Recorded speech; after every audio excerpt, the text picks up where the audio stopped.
Oi, bem-vindos ao canal. Finalmente consegui gravar esse terceiro vídeo para vocês. Então, curte, comenta, compartilha. Eu salvei vários relatos aqui, eu tenho certeza que vocês vão gostar. E partiu pro relato.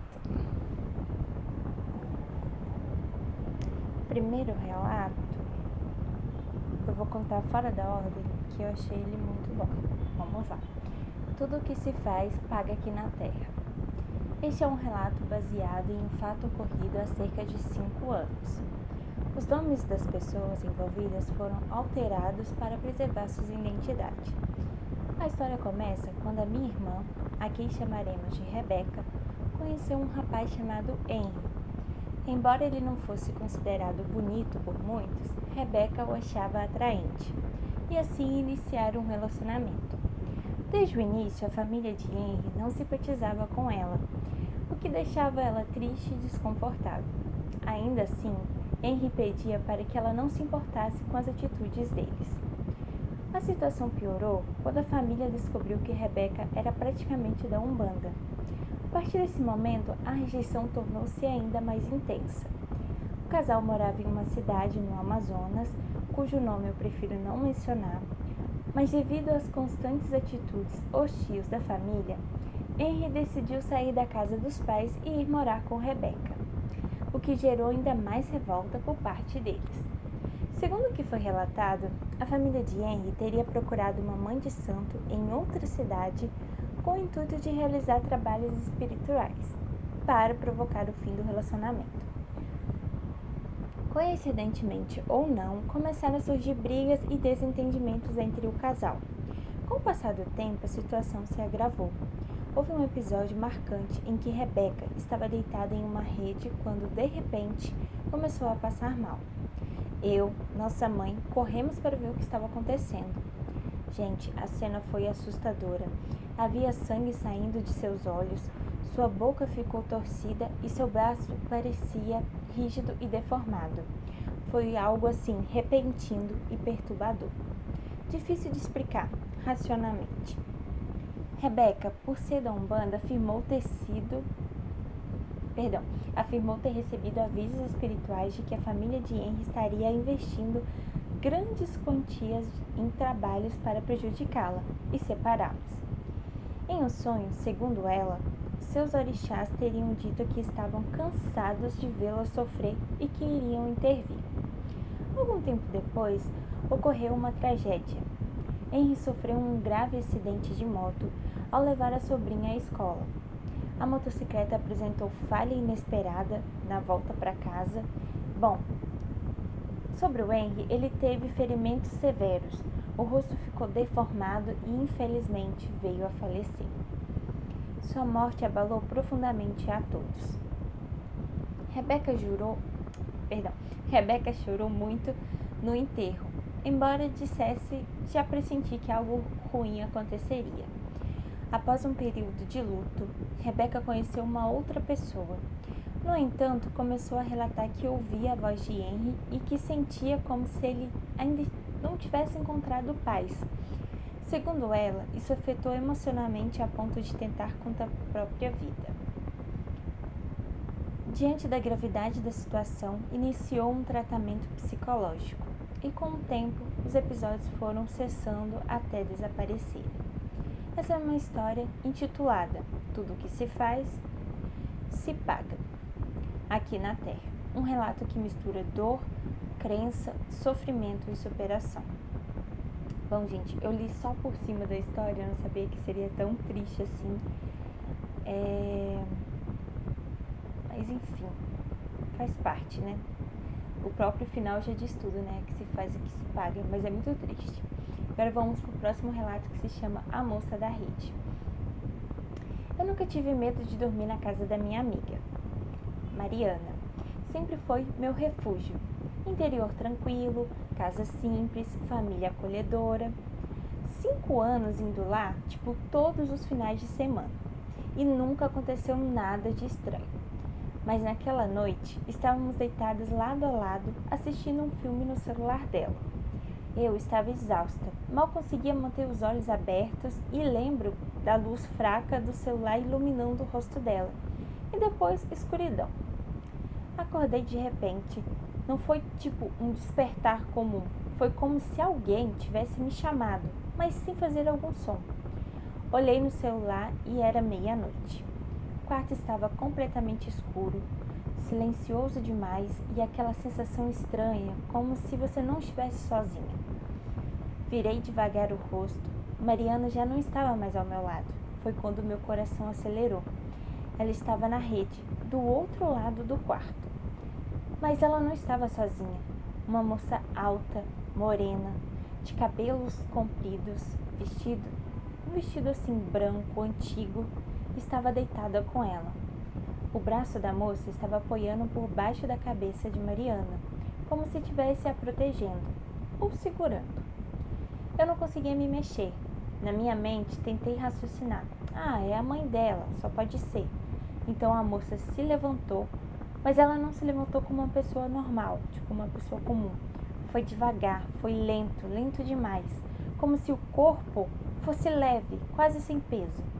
Ela caminhou até a porta e antes de sair, ela virou o rosto, olhou diretamente para mim. E eu não consigo explicar aquele olhar, tipo, não era de raiva, não era de bondade, era um olhar vazio, frio, profundo demais, como se soubesse que eu a estava vendo. Ela fechou a porta bem devagar e o quarto ficou pesado.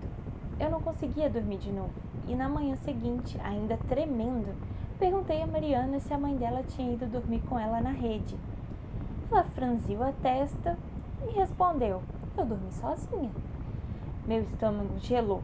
Contei o que vi, o rosto dela perdeu a cor, e ela me disse que naquela casa, segundo as histórias antigas, já morreram várias pessoas e que o pai dela já sonhou com uma moça de vestido branco.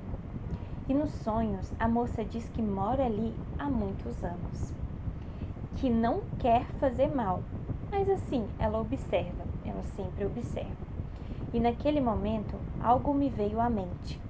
Ela não estava me olhando com surpresa.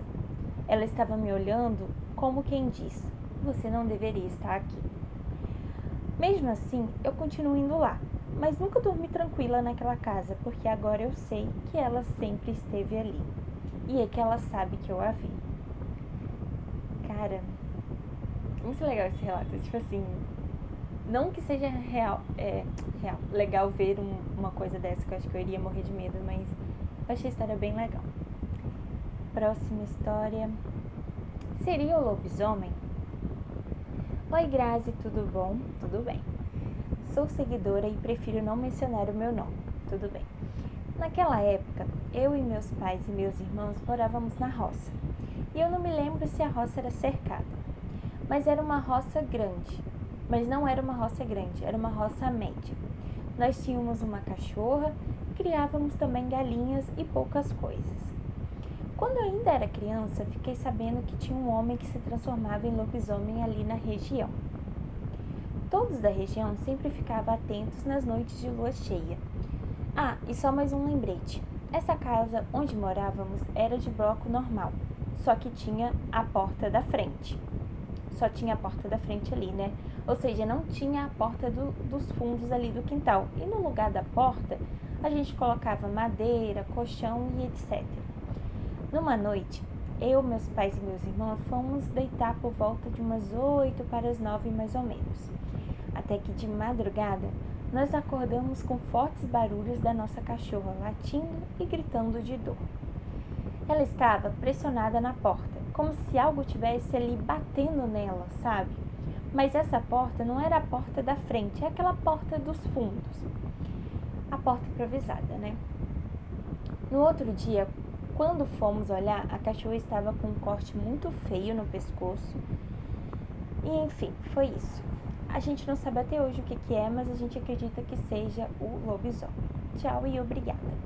Muito obrigada pelo relato, viu? Você até me pediu, né, pra te avisar quando esse vídeo sair. Então, muito obrigada por ter mandado o relato, pelo carinho. E, cara, muito provavelmente que era, né? Se lá na região já tem esse boato de que existe ali, né, que esse homem aí se transforma, então tudo indica que era ele sim.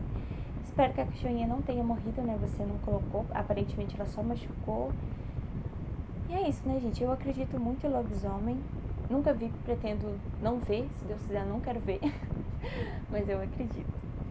Aí vamos para o próximo. Peraí que eu perdi, gente. Só um segundinho. O Homem do Chapéu. Quando eu tinha 7, 8 anos, eu não tenho certeza se era 7 ou 8, mas por aí, eu, meus pais e minha irmã tínhamos acabado de nos mudar para uma chácara. Meus pais iam trabalhar como caseiros nessa chácara. Na primeira semana, ficamos dormindo na casa principal. Eu, minha irmã num quarto e os meus pais no outro quarto, que tinha assim visão para o nosso, era meio que de frente, né?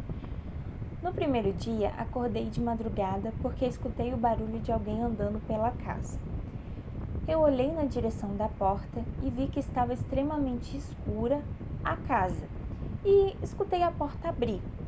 Me cobri até a cabeça e na hora que eu escutei o trinco mexer, eu deixei só uma brechinha para respirar um pouco e um olho assim descoberto para enxergar o que era, né?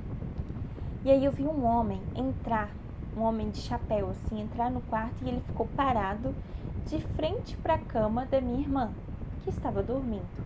E ficou ali horas parado de frente e respirando ofegante.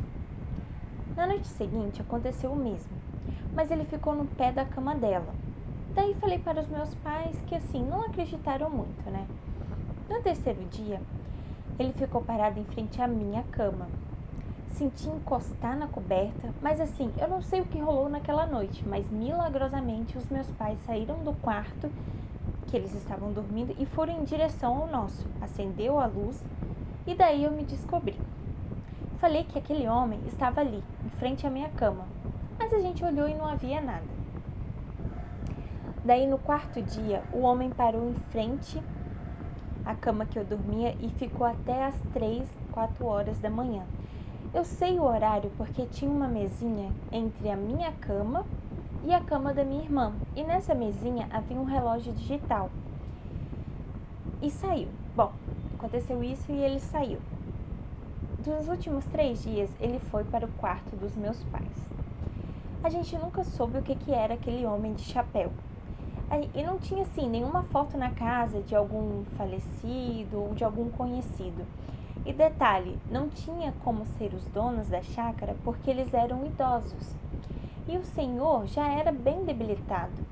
E a senhora, assim, já não era debilitada, mas não tinha como não reconhecer se fosse ela. Agora eu vou contar a história do dia que eu vi uma sombra com asas nessa chácara. São 2 histórias em uma, tá bom? Em um dia, 1 ou 2 semanas depois da semana que dormimos na casa principal, uma amiga minha de infância foi dormir em casa. No dia seguinte, à noite dos meus pais, eles foram buscar ela. Enquanto eles conversavam ali, eu e ela brincando, né? De quem ia mais longe no escuro, corríamos pela casa, passávamos de uma quadra para outra, de tênis, que tinha ali logo em seguida, e chegamos a um campinho, onde era usado de canil para os cachorros da chácara. Havia 3 pastores alemães, Django, eu não sei se eu estou pronunciando certo, Django, Preta e Apolo. Então, esses são os nomes dos cachorrinhos, são 3. Assim, cachorros super saudáveis, ela escreveu. Estava tudo normal. Íamos uma de cada vez. A gente chegava na metade do caminho e voltava, correndo para trás com medo. Em um certo momento, a gente decidiu ir juntas. Mas quando chegamos na metade do caminho, a gente escutou um barulho bem estranho em direção ao canil. Abaixamos e fomos chegando em silêncio, para mais perto, poder ver o que estava acontecendo. Quando conseguimos olhar, mesmo com pouca iluminação, deu para identificar uma sombra humanoide com asas gigantescas na frente do canil.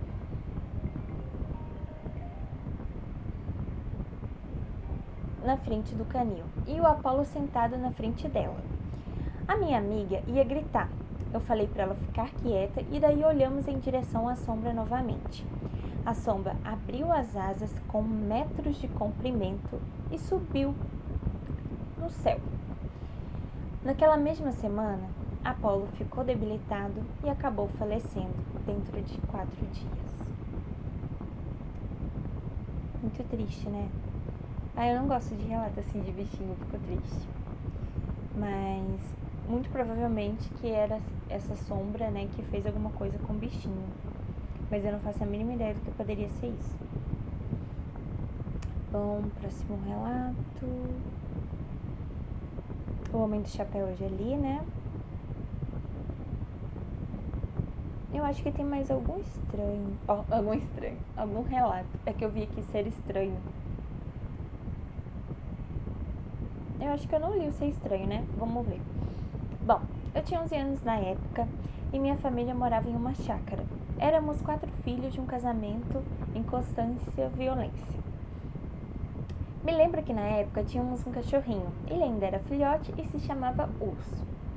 Já havia acontecido diversas coisas naquela chácara, e até mesmo um boato de que o dono do local havia feito um pacto com o diabo para ganhar dinheiro. Bom, em uma manhã, meus irmãos mais velhos estavam dando comida aos porcos e minha irmã dormindo. Tinha 2 casas, a nossa e a do dono, que ficava mais ou menos uns 100 metros da nossa. Mas ele não morava lá atrás, ele tinha uma casa... Ele não morava lá atrás, perdão. Dessa casa tinha um pé de tomate. Eu fui lá para ver como estava. E acima desse pé de tomate tinha uma janela. Sempre fui uma criança curiosa e fiquei olhando ali, né? Ela ficou ali observando essa casa que o pai cuidava. Peraí, gente. Bom, já que no dia anterior o pai dela tinha ido fechar as janelas... Sim, ela ficou observando e ela era uma criança muito curiosa e o pai dela havia no dia anterior fechado as janelas da casa. Guardem essa informação, porque iria chover. Depois disso, ele não retornou a essa casa, assim, para abrir novamente. Ele fechou e deixou fechado. E ela lembra de ter escutado uma conversa do pai dela com a mãe sobre a janela, tipo assim, sobre ele fechar as janelas e as janelas estarem abertas novamente quando ele chega no local novamente, tipo assim, ela abre sozinha. E aí ele tava com medo, ele comentando com a mãe dela, tava com medo de ser, sei lá, alguém invadindo e tal, algum, sei lá, morador de rua, não sei, algum usuário, né? Só que o estranho é que ninguém roubava nada da casa, tipo, não levava os pertences. Isso, né, gerou uma suspeita. A menina ficou encarando a janela e se perguntando por que ela estava aberta. E foi quando um vulto preto passou em frente à janela e ela se assustou de imediato e saiu correndo. Depois disso, ela disse não ter voltado lá mais para ver o pé de tomate que havia ali. Os dias se passaram e tudo estava tranquilo, mas em uma noite, passando da meia-noite, eu ouvi meu cachorrinho chorar. Eu abri a janela e olhei. Ele estava preso no galpão que havia ali do lado da minha casa e eu resolvi pular a janela e ir lá soltar ele. Pulei, fui até ele, desprendi ele e assim, nesse horário estava bem escuro e havia uma luz que ficava ligada do lado da minha casa, perto ali da janela. Meus irmãos dormiam no mesmo quarto que eu, só que naquele momento eles estavam dormindo. Eu soltei o cachorrinho e resolvi voltar. Eu fui andando até avistar a figura de um homem, saindo ali do quintal da casa daquele dono. Daquele lugar que a princípio, né, vivia tendo invasões, né? A princípio, assim, era uma suposição deles. Bom, quando ela viu esse homem, ela achou que fosse um ladrão. Só que, tipo assim, ela não se escondeu. Ela ficou ali olhando. E aí ele continuou caminhando em direção a ela. E aí foi quando ela correu, né, até a janela, que era alta, e ela, por ser criança, não tinha forças para se puxar ali para cima, né, para ter impulso. E aí ela começou a gritar e o irmão dela veio e agarrou ela pelos braços, puxando ela para dentro e fechou a janela. A partir dali, ela não se lembra de mais nada. Aí ela fala, eu me lembro que na época eu achei que fosse um sonho, mas levo comigo a cicatriz na minha perna. Na janela havia um parafuso solto, e quando o meu irmão me puxou, acabei me arranhando nele. E aí foi isso, gente. O relato acaba aqui. Histórias da minha avó. Eu acho que é o último relato. Tem a festa do terror também, mas eu acho que eu não vou contar nesse vídeo. Histórias da minha avó. Bom, até onde eu sei, a minha tia estava doente e meu avô tinha saído tarde da noite para a cidade para comprar remédios. Um tempo depois de que ele havia saído, a minha avó começou a escutar barulhos do lado de fora da casa e alguma coisa começou a arranhar a porta. Foram uns 20 minutos ali só nisso. Um tempo depois, meu avô retornou da cidade e disse que havia visto alguma coisa estranha do lado de fora da casa. Ele disse ter visto uma silhueta de algum bicho. Parecia humano, mas ao mesmo tempo parecia animal. E ele acredita que seja algum tipo de demônio. Bom, a minha avó também conta que quando morava num sítio, na época que cuidava da minha mãe e das minhas tias, no meio da noite ela acordou com os porcos do chiqueiro agitados. E ela jura por tudo que é mais sagrado de que ela viu o capetinha em cima dos porcos, chicoteando eles. Pesado. Essa história aqui da avó dele parece muito história de quaresma, né? E a gente tá na quaresma. Mas não é, mas parece. Bom, vamos para o último relato então. Acho que dá pra contar o da festa. É que eu tô contando fora de ordem, aí eu me perco um pouquinho. A festa que terminou em terror. Oi, me chamo Sofia e a história que eu vou contar aconteceu alguns meses atrás e me deixou traumatizada. Bom, um certo dia minha prima Ana iria dar uma festa para comemorar o aniversário de 20 anos. A festa da Ana iria começar por volta de 7 horas da noite e iria acabar por volta de 3 horas da madrugada. Confirmamos ali a nossa presença, né? Mas assim, em relação ao horário, a gente achou que estava muito tarde, pois éramos novas e não tínhamos o costume de ficar esse horário na rua. A nossa mãe ficou assim com o pé atrás e disse que estava com um pressentimento ruim. Mas apesar disso, ela deu permissão para irmos à festa. Então foi ela e a irmã para a festa da prima Ana. No caminho, encontramos nossos primos, Lucas, João, Karina e Jonathan. A minha irmã sugeriu de passar em um lugar que seria mais fácil de chegar ao local da festa. Confesso que quando ela falou, eu fiquei assustada com o local, mas assim, topamos e fomos. O local em si seria um quintal de uma casa bem estranha, que inclusive os meus dois primos já havia relatado ter visto pessoas dentro dessa casa correndo de um lado para o outro. Bom, pela forma que fala, não era tipo pessoa normal, né? Depois que passamos dentro daquele lugar, tudo, absolutamente tudo mudou. Apesar disso, a gente continuou a festa, né? Continuou a noite normalmente e tentamos esquecer de tudo. Horas depois, a minha prima Karina começou a encarar um cantinho específico da festa. Chamamos elas várias vezes e ela começou assim a gritar muito alto. A aniversariante acabou levando ela para um quarto e fez ela se acalmar. Lá na festa não teve só isso de estranho, aconteceram várias coisas malucas, mas enfim. Estava dando um horário de ir embora e aos poucos a festa foi ficando vazia. Mas eu e os meus primos ficamos para ajudar a arrumar a bagunça. E isso já era por volta de 3 horas da manhã, até que os meus primos falaram que iriam embora, pois já estava muito tarde. Então eu e minha irmã decidimos ir também. Minha irmã falou que iria passar novamente naquele local. E assim a gente foi. Quando chegou lá, estava tudo apagado e estava ventando muito. Lucas já estava sentindo um arrepio na nuca e estava com medo. Lembrando que dessa vez a Karina não foi com a gente. Não demos tanta importância para o que o Lucas tinha falado e seguimos em frente. Minutos depois eu senti uma coisa chegando perto de mim, A sombra dessa coisa era grande e tinha chifres grandes e um cheiro muito forte de sangue e de carne podre. Virei para ver o que era, mas não havia nada ali, e comecei a me tremer toda e continuei a andar. Nesse momento, a minha irmã estava bem mais à frente e acabou não vendo nada. Na hora em que eu passei perto de uma outra casa, eu vi olhos grandes e vermelhos. Comecei a chorar muito e fiquei assustada. Mas apesar do medo, a curiosidade falou mais alto. Então eu decidi entrar e ver o que tinha dentro da casa. Coragem. Bom, ao entrar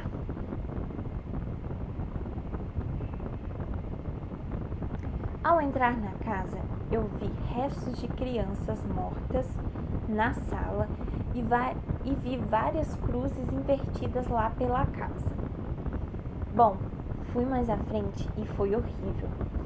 Havia corpos de jovens jogados por toda parte e quando finalmente eu estava saindo de lá, eu avistei um quintal. E foi quando rapidamente eu fui jogada pelo chão e arrastada para o portão.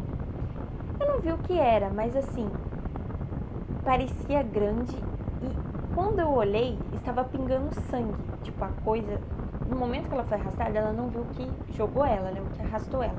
Mas quando ela olhou novamente, ela já conseguiu ver. E era uma coisa grande que estava pingando sangue, né? E essa coisa tinha unhas enormes e afiadas. Eu me levantei do chão e a coisa grande sumiu dali.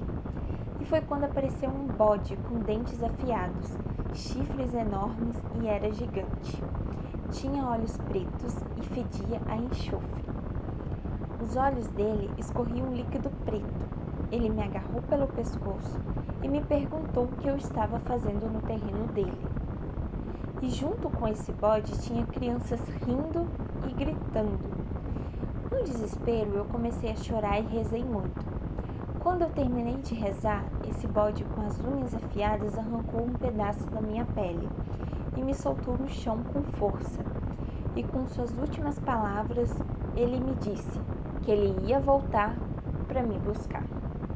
Bom, eu consegui sair dali correndo e ao chegar em casa eu estava muito assustada.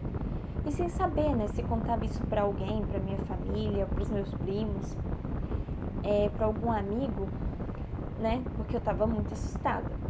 Que às vezes ela poderia contar e ninguém ia acreditar, né.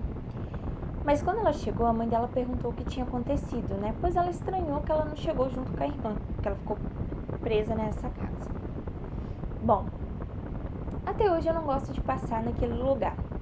O acontecido foi essa é uma história real que aconteceu comigo e que inclusive eu tenho a cicatriz certinha onde aquela coisa arranhou a minha pele. E aí acabou o relato, eu acho que é o último relato.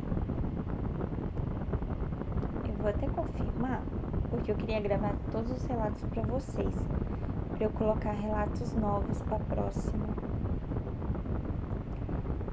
Mas eu acho que eu li tudo.